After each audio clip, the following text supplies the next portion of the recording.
So, we were discussing about the equivalent circuit of an induction motor.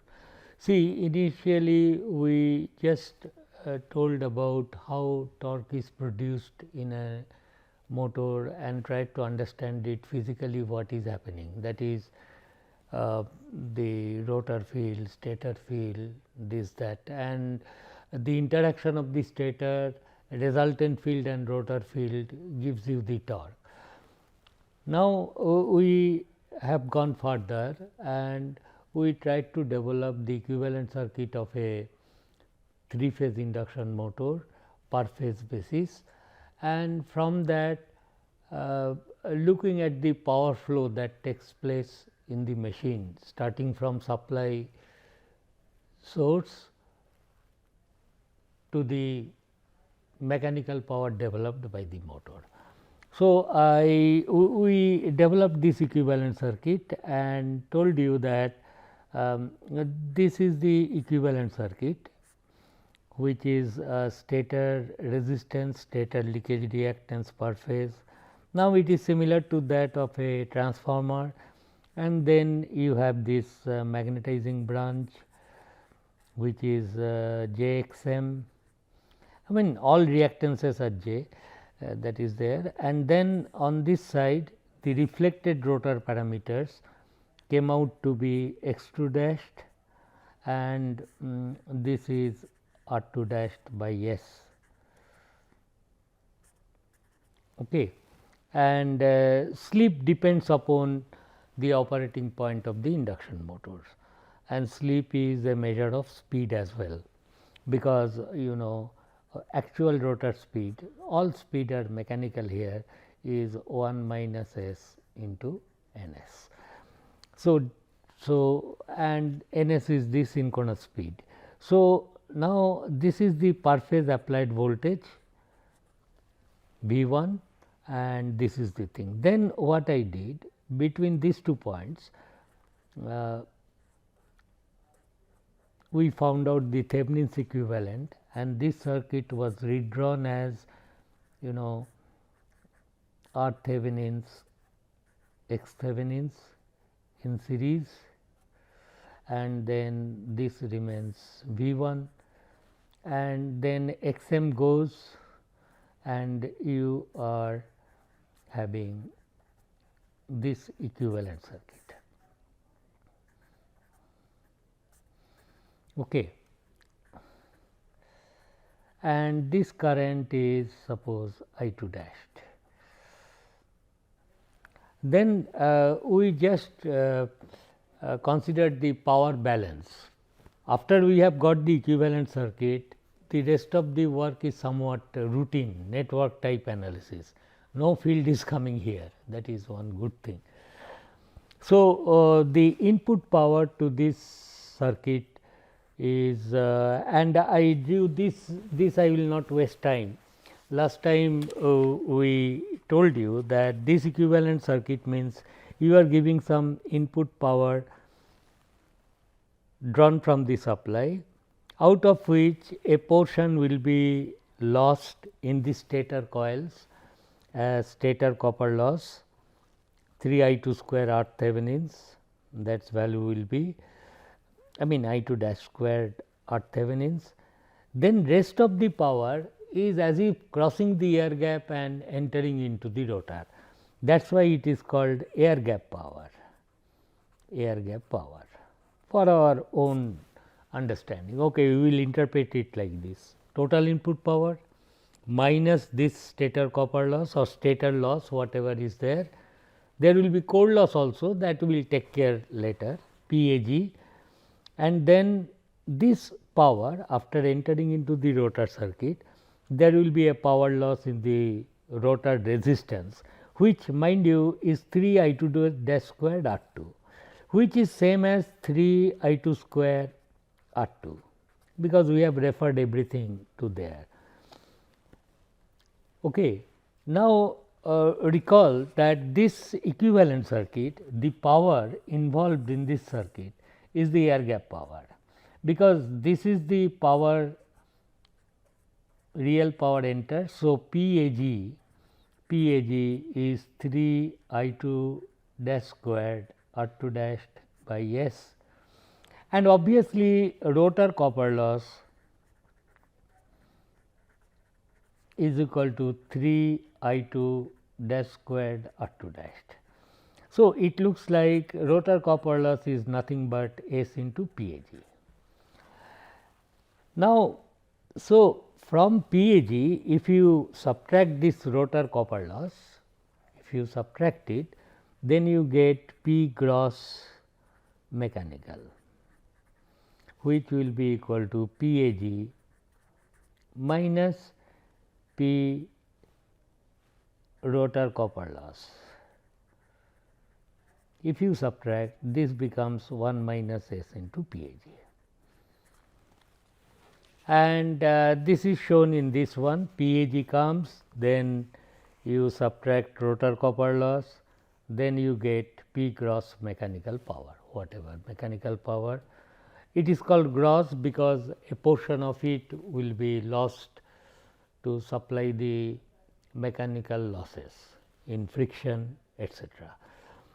This is not the net mechanical power output, but gross mechanical power output, because this gross mechanical power output only decides what is the total opposing torque developed by the machine put on the shaft of the machine, including the actual mechanical load torque and the frictional power. Anyway, so this is the thing. Now, our target is to find out what will be the torque developed by the machine. So, this we will do in this way. I have got the P gross mechanical power, from which I will find out what is the mechanical torque present on the shaft of the machine, and we will assume that the machine is running with a fixed value of slip S, that means at a fixed RPM. Therefore, if I can estimate the mechanical torque, then the electric torque developed by the machine must be same. So, remember this visual picture, any motor, this is the electromagnetic torque, this is the direction of rotation Nr, and the gross opposing torque T mechanical gross. These two must be same, so that it is running with a particular RPM Nr or with a particular slip, because every Nr has got a, if you map it to slip, it has got a unique value of slip. So, that is the thing. Therefore, from this I will say, and then I told one very important relationship, that is this must be remembered, that is PAG is to P rotor copper loss is to P gross mechanical is in the ratio 1 is to S is to 1 minus S, that we have found out. So, this is the thing, P gross mechanical. Therefore, total opposing torque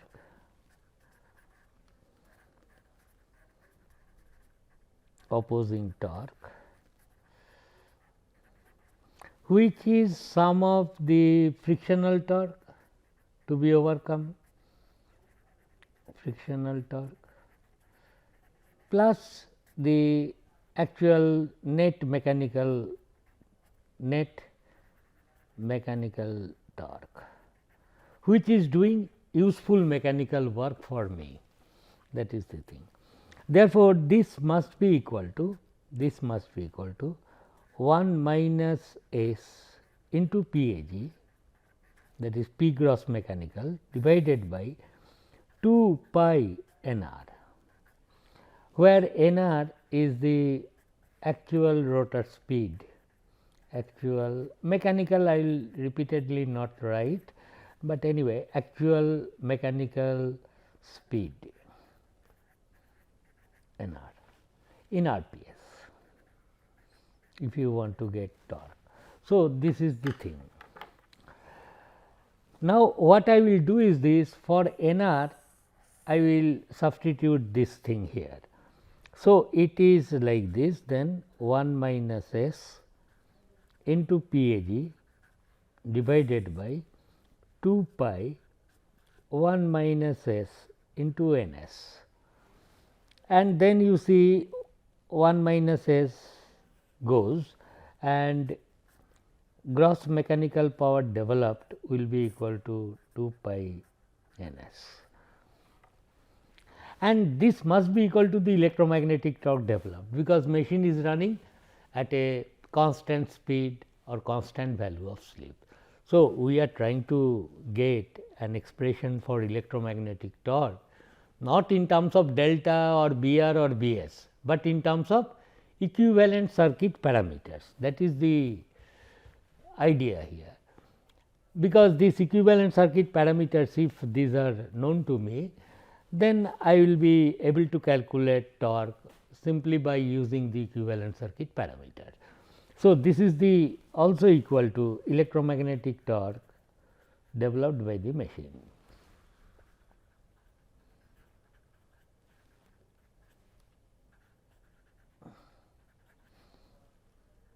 At slip S. That is the thing. So, this is the expression of electromagnetic torque, of which you must note this point, that this Ns is constant. Ns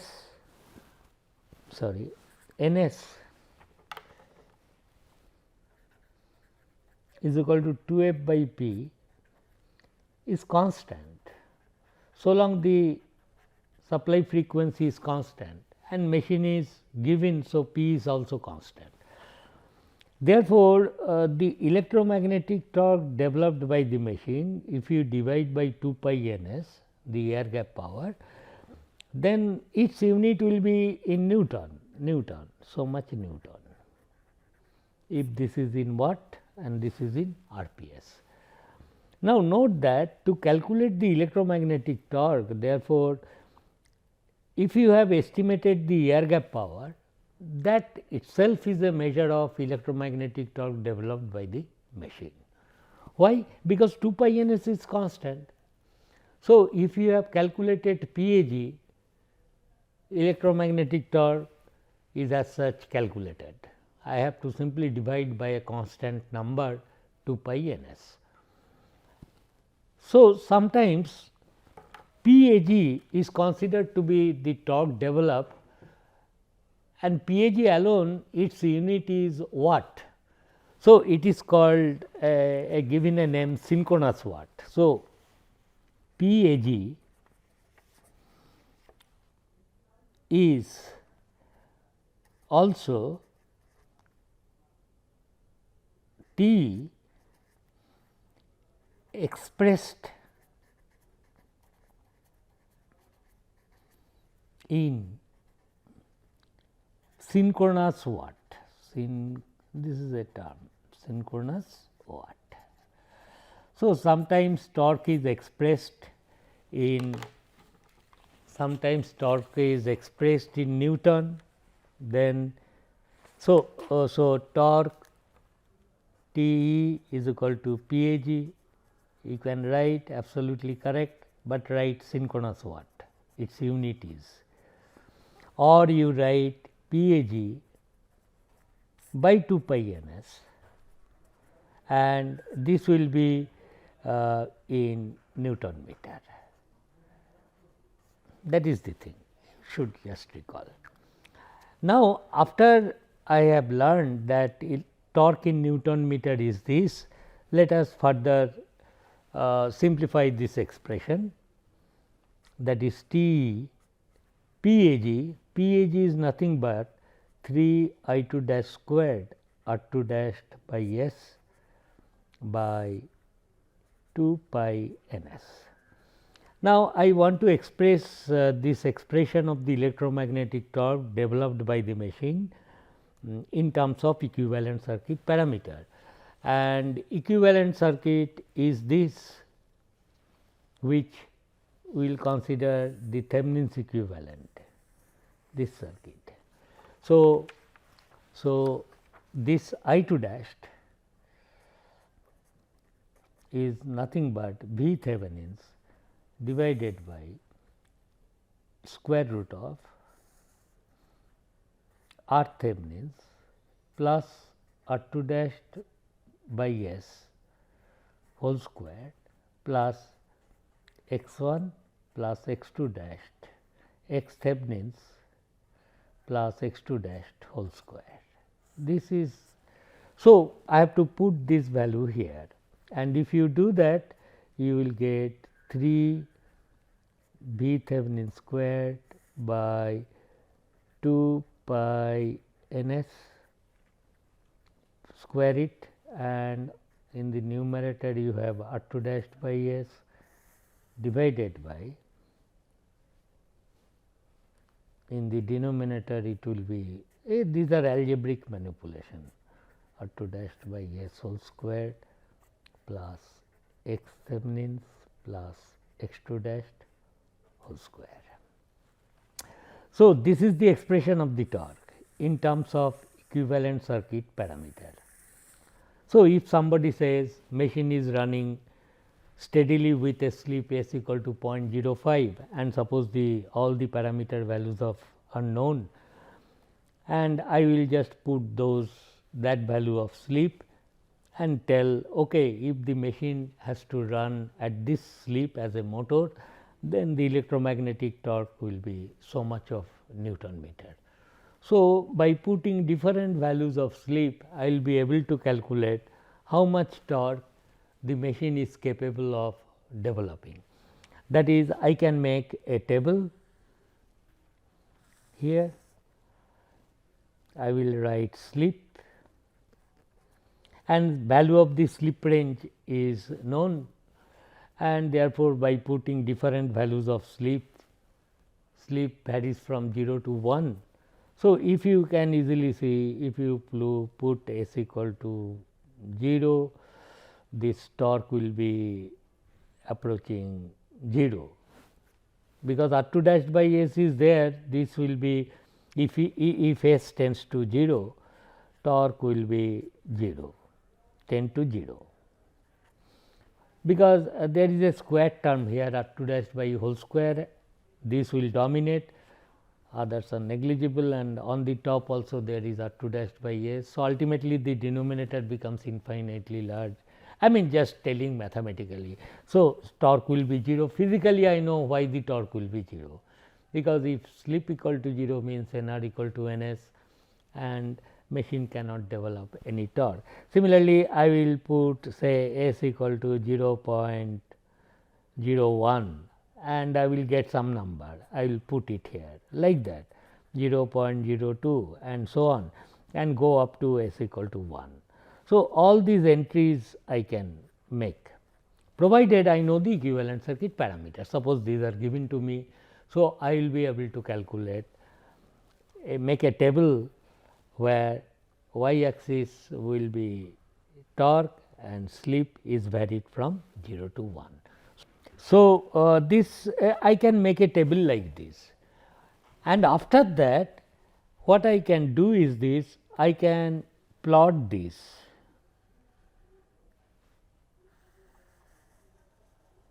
for a given machine, and suppose this is slip equal to 0 and this is slip equal to 1, this axis is slip. And when you are plotting this slip this way, I know this is speed, one and the same way, either you tell the speed, and this is n r equal to 0 and this is n r equal to n s. You must keep this picture in mind. Now, if you sketch this tabulated value of torque against slip, which I got from this expression, the typical curve will be somewhat like this.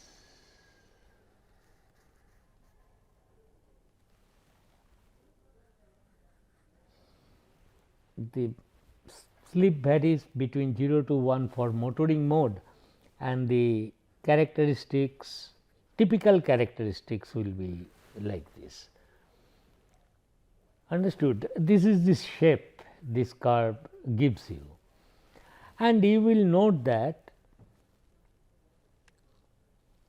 once this torque slip characteristics, this is called torque slip characteristics, torque versus slip characteristics. And if you get this torque, you will note that there is a slip at which the torque increases as slip value increases, then it attains some maximum value T max. At some slip, say s equal to alpha. At s equal to alpha, there is a maximum value of the torque, and then torque once again decreases, and this is a typical torque slip characteristics, typical characteristics. And also for a well designed induction motor, the value of the slip at which the machine is capable to develop maximum torque, its value typically will be about, if this is 0 to 1, this will be 1/10 of this, about it is no fixed number. I am telling you the expected value of the slip for which the torque attains maximum is about, alpha value will be about 0.1. So, this of course, is 1/10 of this one, indicating that the curve go to maximum at a very small value of slip, then it decreases and this comes here.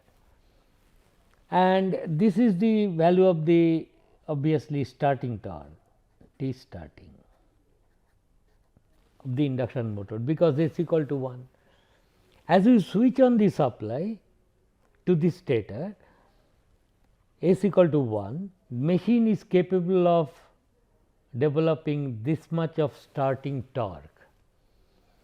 Obviously, frictional torque, if it is opposing torque is less than this, then machine will accelerate. If the opposing torque present is this much, machine will not start, because starting torque will never be able to match this opposing torque, and it will remain stationary, blocked condition. Although the induction motor has got a starting torque, definite starting torque, T starting, but it must overcome whatever opposing frictional torque is there, so that it accelerates. Okay? So, this is the typical torque slip characteristics.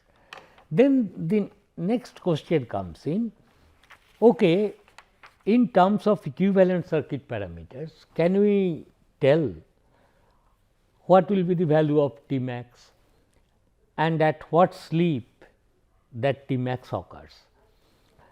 So, at what slip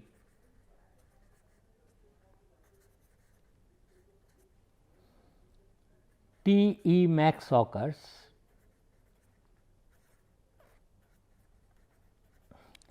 and what is the value of T max? Can we derive some formula? What is the value of T max? At what slip? That slip I have identified as alpha. So, to do this, what should I do? So, we write down the general expression for T, that is T is equal to 3 V Thevenin square, it is to be written actually, rewritten 2 pi n s R2 dashed by S divided by, this is the general expression of the torque, R Thevenins plus R2 dashed by S whole square plus x Thevenin's plus x 2 dashed whole square. This is the general expression of the torque, of which the equivalent circuit parameters are constant. V Thevenin's is depends on primarily applied voltage and small r 1 x 1. So, all things are constant except S, and I want to find out at what slip T E max occurs. So, it comes to our mind that then what we have to do is this, we have to calculate d T E d S. You differentiate this, equate it to 0, and from that and try to get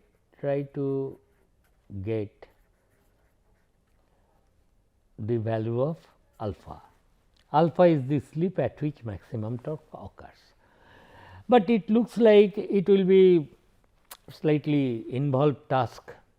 So, we will not calculate it in that way, rather we will try to get that expression in a much elegant way, because I know the equivalent circuit of this induction motor looks like this. This is R Thevenin's, this is X Thevenin's, and this is your magnetizing inductance JXM, and this is x 2 dashed, and this is R 2 dashed by S, and sometimes people put some variable resistance sign to indicate that machine may operate at different slip. So, it is only this parameter which goes on changing as you change the degree of loading of the machine, and this is your per phase applied voltage. So, with this equivalent circuit, the value of the slip, that is S equal to alpha, we are looking for, which will give you the maximum torque developed, can be very nicely obtained, and this we will continue in the next class. Thank you.